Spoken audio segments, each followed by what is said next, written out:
اعوذ باللہ من الشیطان الرجیم بسم اللہ الرحمن الرحیم۔ اب آ رہی ہے وہ اصل اہم بات جو میں نے آج ابتدا میں بیان کر دی تھی، وَمِنْهُمْ أُمِّيُّونَ، ان میں سے بھی ایک طبقہ تو ہے ان پڑھ لوگوں کا۔ اب دیکھیے امی اصل میں تو ایک طرح سے کہنا چاہیے کہ مشرکین عرب کے لیے لفظ ہے قرآن مجید میں۔ کیوں؟ ان کے اندر پڑھنے لکھنے کا رواج بھی نہیں تھا، کوئی آسمانی کتاب بھی ان کے پاس نہیں تھی۔ لیکن اب یہود کے بارے میں کہا جا رہا ہے، جیسے آج مسلمان ہیں کہ اکثر و بیشتر مسلمان تو جاہل ہیں، چاہے پی ایچ ڈی کیا ہوا ہو، پی ایچ ڈی تو فزکس میں کیا ہوا ہے، قرآن کی الف بیتیں نہیں آتی، دین کے جو ہیں مبادی تک سے ناواقف ہیں، بہت پڑھے لکھے، اس کو ہمارے بعض لوگ کہتے ہیں پڑھے لکھے جاہل۔ آج کی عظیم اکثریت مسلمانوں کے پڑھے لکھے مسلمانوں کی وہ پڑھے لکھے جاہلوں پر مشتمل ہے۔ اس میں شامل کر لیجئے ہماری اکثریت جو ہے ہی بغیر پڑھی لکھی، تو اب انہیں کیا پتا، وہ تو سارا اعتماد کریں گے علماء پر۔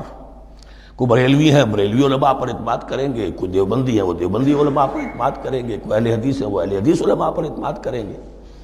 منہم امیون، اب امیون کا سہارا کیا ہوتا ہے؟ منہم امیون لا یعلمون الکتاب الا امانیہ، وہ کتاب سے تو واقف نہیں ہوتے، اپنی کچھ خواہشات ہیں کہ جن کو جانتے ہیں۔ یہ خواہشات بعد میں کھل جائے گا۔ یہ خواہشات کیا ہیں؟ ہم تو اسرائیلی ہیں، ہم تو اللہ کے محبوب ہیں، ہم تو امت محمد میں ہیں، ہماری تو شفاعت ہو ہی جائے گی۔ یہ امانی ہے، تلک امانیہم، اور ہمیں تو جہنم میں داخل کیا بھی تو تھوڑے سے عرصے کے لیے، ہمیں نکال لیا جائے گا۔ یہ امانی ہے۔ تو ان کے پاس تو یہ تو ان امانی، امنیہ کہتے ہیں خواہش، امانی اس کی جمع ہے، یہ اپنی خواہشات، انگریزی کا لفظ صحیح تعبیر کرے گا وشفل تھنکنگ، یہ اپنی اس وشفل تھنکنگ کے سہارے جی رہے ہیں، علم ان کے پاس ہے ہی نہیں۔ وَإِنْهُمْ إِلَّا يَظُنُّونَ، اور وہ نہیں کچھ کر رہے مگر ظن و تخمین، گمان ہے، ان کے اپنے من گھڑت خیالات ہیں۔ فَوَيْلٌ لِّلَّذِينَ يَكْتُبُونَ الْكِتَابَ بِأَيْدِيهِمْ، تو اصل ہلاکت اور بربادی اور ویل کے بارے میں بعض روایات یہ بھی آئی ہیں کہ وہ جہنم کا وہ طبقہ ہے جس سے خود جہنم پناہ مانگتی ہے، سخت ترین۔ تو وہ ویل، وہ تباہی جو ہے ان کے لیے ہے جو کتاب لکھتے ہیں اپنے ہاتھ سے، ثم یقولون ھذا من عند اللہ، اور پھر کہتے ہیں یہ اللہ کی طرف سے ہے، لیشتروا بہ ثمنا قلیلا، تاکہ حاصل کر لیں اس سے کچھ بڑی گھٹیا سی حقیر سی قیمت۔ یعنی فتویٰ نویسی جس کا معاملہ ہے۔ اب کوئی شخص آیا، اس نے ایک رائے پوچھی، انہوں نے اپنا جو بھی ہے وہ لکھا اور کہا یہی دین کا تقاضا ہے، بس یہی علم ہے، یہی اللہ کی بات ہے۔ اب اس میں کتنا کچھ واقعتاً انہوں نے صحیح بات کہی ہے، کتنی ہٹ درمی سے کام لیا ہے، کتنی کسی رشوت کے مبنی کو رائے دی ہے، خود بدلتے نہیں قرآن کو بدل دیتے ہیں، وہ کس درجہ فقیہان حرم بے توفیق۔ تو یہ ان کے علماء کا کردار تھا۔ ثم یقولون ھذا من عند اللہ لیشتروا بہ ثمنا قلیلا فویل لہم مما کتبت ایدیہم، تو ہلاکت اور بربادی ہے ان کے لیے اس چیز سے کہ جو ان کے ہاتھوں نے لکھی، وویل لہم مما یکسبون، اور ان کے لیے ہلاکت اور بربادی ہے اس کمائی سے جو وہ کر رہے ہیں۔ یہ سارا دھندا جو ہے فتویٰ فروشی کا اور دین فروشی کا، اس کے لیے تباہی وہ اپنے لیے مول لے رہے ہیں، اس سے کوئی ان کو اللہ تعالیٰ کے ہاں کوئی اجر و ثواب نہیں ملے گا۔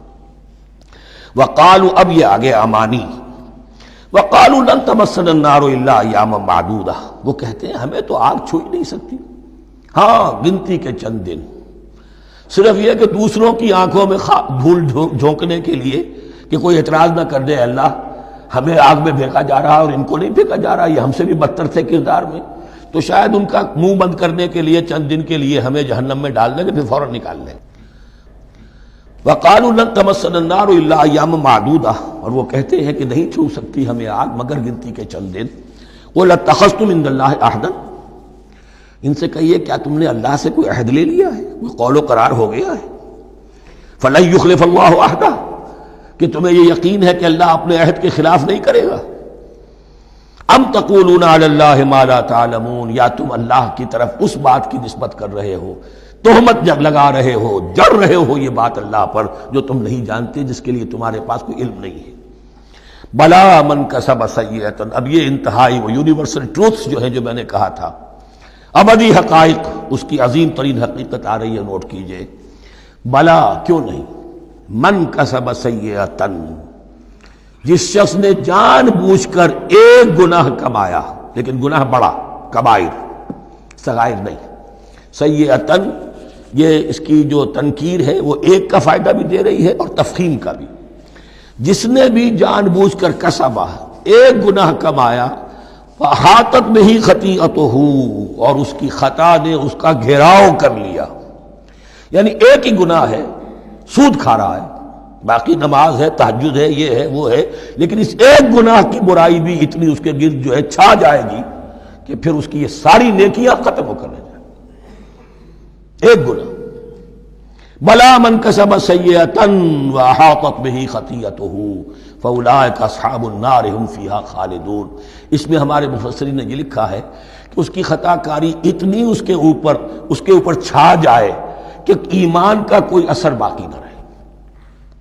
اور المعاصی برید الکفر، یہ علماء کے ہاں اصول ہے کہ یہ جو گناہ ہوتے ہیں یہ ڈاک ہے کفر کی، ہوتے ہوتے گناہ پر مداومت اگر اس پر چلتا ہے تو اصل میں ہوتے ہوتے ہوتا یہ ہے کہ اسے پتہ بھی نہیں ہوتا، وہ اپنے آپ کو مسلمان سمجھتا ہے، اندر سے ایمان ختم ہو چکا ہوتا ہے۔ دیمک کی طرح جو ہے وہ دروازے کی چوکھٹ جو ہے کھائی گئی، اوپر صرف ایک ونیئر لگا ہوا ہے جو نظر نہیں آ رہا۔ یہ عقل جو ہے اللہ نے دیمک کو بھی دی ہے کہ چھوٹی سی چھپٹی چھوڑ دینا تاکہ دھوکہ کھاتے رہیں لوگ گھر والے، باقی یہ کہ اندر سے کھوکھلا کر دیا۔ اولئک اصحاب النار، یہ آگ والے ہیں، ہم فیہا خالدون، جو اس میں ہمیشہ ہمیشہ رہیں گے۔ یہ ہے قاعدہ کلیہ، قرآن کا قطعی اور ابدی فیصلہ۔